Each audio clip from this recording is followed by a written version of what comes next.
संसद के मानसून सत्र में विपक्ष के हंगामे के कारण लगातार गतिरोध बना हुआ है। सदन की कार्यवाही बार बार बाधित हो रही है। पिछले हफ्ते भी हमने देखा और इस हफ्ते भी कहानी कुछ ऐसी है। इस बीच एक बड़ी बातचीत नेता प्रतिपक्ष और संसदीय कार्य मंत्री के बीच हुई है।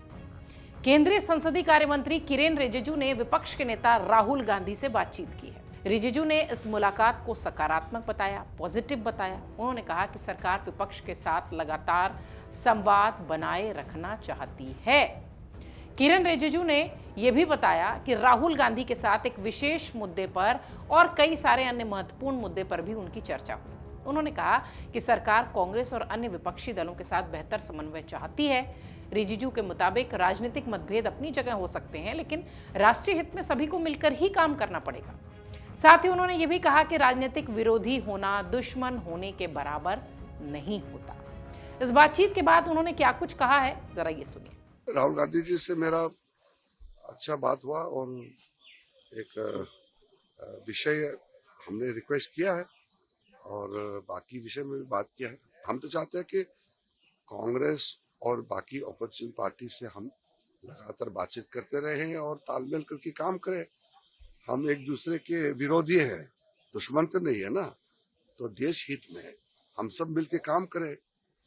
लेकिन ऐसा चित्र दिखाते हैं बाहर में कि हम बिल्कुल पार्लियामेंट चलने ही नहीं देंगे, तो इसका नुकसान किसका होगा? देखिए, वो तो मैंने बता दिया। गृह मंत्री जी ने अपना जो बिल वगैरह भी यहाँ पेश किया और गृह मंत्री जी तो है ही पार्लियामेंट में, सुबह से शाम यह बैठते काम कर रहे हैं और यहाँ पार्लियामेंट में तो उस दिन वही रहेंगे ना मंत्री जिसका बिल है।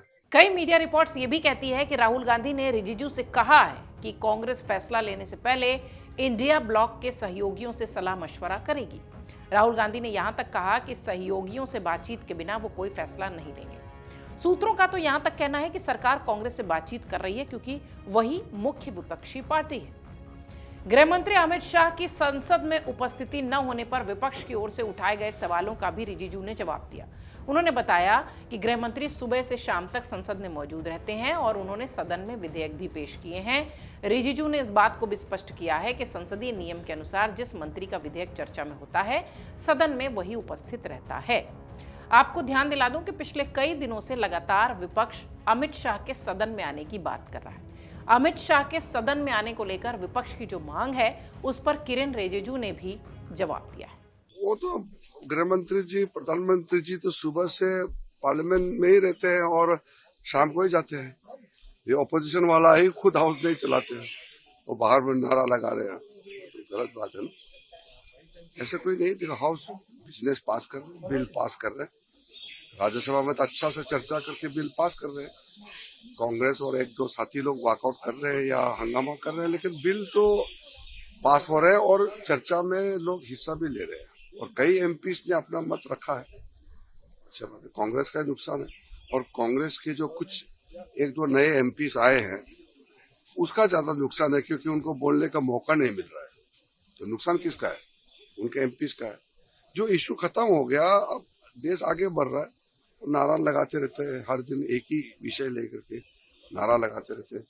छात्रों का मामला है, प्रधानमंत्री ने इतना क्रांतिकारी फैसला लिया, एग्जाम लीक्स को लेकर के इतना काम कर चुके हैं और ये लोग यहाँ एक इश्यू को लेकर के सुबह सुबह ड्रामा करता है और भगवान राम को अपमान करने का नाटक करते हैं, इस तरह का काम करते रहते हैं, नारा लगाते रहते हैं, तो ठीक बात नहीं है। मानसून सत्र में बचा है अब सिर्फ एक हफ्ता और सरकार परिसीमन बिल लाना चाहती है। बजट सत्र में विपक्ष के विरोध के कारण परिसीमन बिल पास नहीं हो पाया था। आपको याद होगा 3 महीने पहले की वो कहानी, जब खुद प्रधानमंत्री मोदी भी सदन में आकर इस बिल के पास न होने के बाद बोलते हुए नजर आए थे।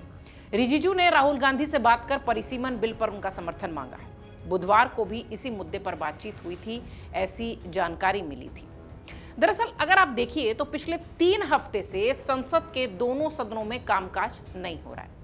नीच पेपर लीक मामलों को लेकर, युवाओं और छात्रों के विरोध प्रदर्शन पर, दिल्ली में पुलिस की कार्रवाई पर, राम मंदिर चंदा चोरी पर, इन तमाम मुद्दों पर विपक्ष लगातार सरकार को घेर रहा है। इन हंगामों के बीच प्रश्नकाल से लेकर जरूरी विधेयक तक सब कुछ अटका हुआ है। हालांकि कुछ ऐसे विधेयक थे जिन्हें की सरकार ने लोकसभा से भी पास करा लिया है और राज्यसभा से भी, लेकिन ये तय सी बात है कि ये पूरा सत्र हंगामे की भेंट ही दिखाई पड़ा। सरकार अब चाहती है कि संसद में गतिरोध खत्म हो, कामकाज हो, क्योंकि अब सिर्फ एक सप्ताह बचा है। हालांकि चर्चा इस बात की भी है कि हो सकता हो अगर इस सत्र में बातचीत न बने तो 15 अगस्त के बाद, स्वतंत्रता दिवस के बाद शायद विशेष सत्र भी सरकार बुलाए। आपको बता दें, संविधान संशोधन से जुड़े बिलों को पास कराने के लिए संसद में 2/3 बहुमत की आवश्यकता होती ही है। एनडीए के पास गठबंधन है, लेकिन कुछ अन्य दलों के साथ आने से आंकड़ा बेहतर होगा। शायद इसीलिए अब बहुमत के आंकड़े के साथ ही सरकार सदन में परिसीमन बिल को लाना चाहती है।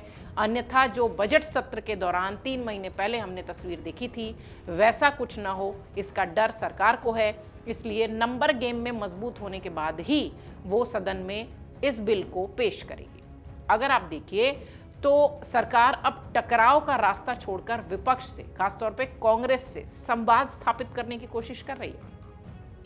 लोकतंत्र की इस खूबसूरती को भी आपको मानना चाहिए कि सत्ता पक्ष और विपक्ष एक साथ मिलकर ही सत्र चलाते हैं, और इसलिए भी इस तरीके की बात निकलकर सामने आ रही है कि कांग्रेस के साथ संवाद स्थापित करने की कोशिश सरकार कर रही है। मल्लिकार्जुन खड़गे, कांग्रेस के अध्यक्ष, लगातार इस बात को कहते रहे हैं कि सदन चलाने की जो जिम्मेदारी है वो तो सरकार की है, सरकार देखे कि उसे क्या करना है। रिजिजू की इस पहल को इसी रणनीति का हिस्सा माना जा रहा है। राजनीतिक पंडित भी यही कह रहे हैं। सरकार की इस पहल के बाद फिलहाल कोई बड़ा समझौता नहीं हो पाया है, क्योंकि अभी कल भी बातचीत हुई थी राहुल गांधी के साथ, बुधवार की भी बातचीत थी, गुरुवार की भी बातचीत थी, लेकिन अभी तक ये समझौते के टेबल पर पहुंच गया है, ऐसी कोई जानकारी नहीं आई है। कांग्रेस और इंडिया गठबंधन का रुख अब भी साफ है। राहुल गांधी और अन्य विपक्षी नेताओं का यही कहना है कि जब तक सरकार उनकी मुख्य मांगे नहीं मानती, संसद का सुचारू रूप से चलना मुश्किल है। पिछले कई दिनों से आप देख रहे होंगे दोनों ही सदन में, चाहे उच्च सदन राज्यसभा की बात करें या निचला सदन लोकसभा की बात करें, दोनों ही जगह पर लगातार हंगामा होता दिखा और कार्यवाही स्थगित होती दिखाई पड़ी, सदन स्थगित होता दिखाई पड़ा, कार्यवाही बाधित होती दिखाई पड़ी। यहां पर विपक्ष की जो मुख्य मांग है वो यही है कि गृह मंत्री अमित शाह सदन में आकर जवाब दें। अब जिस तरीके की बातें विपक्ष की ओर से हो रही हैं, जिस तरीके का हंगामा विपक्ष की ओर से हो रहा है, लगातार सरकार की ये कोशिश है कि बातचीत से ही इस मामले को सुलझा लिया जाए, ताकि सदन की कार्यवाही आगे बढ़े, सुचारू रूप से चले और जो बिल अटके हुए हैं वो पास हो, कामकाज हो। इधर राजनीतिक जानकार ये मानते हैं कि पिछले कुछ सप्ताह से अगर आप देखिए तो राष्ट्रव्यापी विरोध प्रदर्शनों और राज्यों के उपचुनाव के नतीजों ने सरकार को अपनी रणनीति पर वाकई में सोचने पर मजबूर किया है। केंद्र सरकार अब आक्रामक रुख की जगह संवाद और मेलजोल पर बात कर रही है। भले ही अभी तक सदन में अंदर गतिरोध पूरी तरह से खत्म नहीं हुआ, लेकिन जिस तरीके की स्थिति दिखाई पड़ रही है, जो पहल दिखाई पड़ रही है, वो निश्चित तौर पर यह बताती है कि इस वक्त सरकार एक नई रणनीति के साथ विपक्ष को हैंडल कर रही है। अगर देखिए तो दोनों पक्ष अपनी अपनी मांगों पर अड़े हुए हैं, लेकिन बंद कमरों में बातचीत के चैनल जरूर खुल गए हैं। आने वाले दिनों में यह देखना दिलचस्प होगा कि क्या यह संवाद संसद को पटरी पर लाने में कामयाब होता है या गतिरोध यूं ही बना रहता है, क्योंकि पिछले कई दिनों से लगातार हम ये गतिरोध देख रहे हैं। अब इस वक्त जो स्थिति दिखाई पड़ती है, बाई इलेक्शंस के रिजल्ट्स आने के बाद, छात्रों के आंदोलन के बाद, अगर आप देखिए तो सरकार की तरफ से एक पहल की कोशिश जो हो रही है, बातचीत के जो चैनल खुल रहे हैं, दरवाजे खुल रहे हैं, वो ये बताते हैं कि निश्चित तौर पर सरकार ने भी अपनी रणनीति बदली है। विपक्ष इस बात से जरूर खुश हो सकता है कि जिस तरीके से विपक्ष को लेकर लगातार सत्ता पक्ष सिर्फ हमलावर रहा है, अब वो समझौते और बातचीत की टेबल की बात कर रहा है।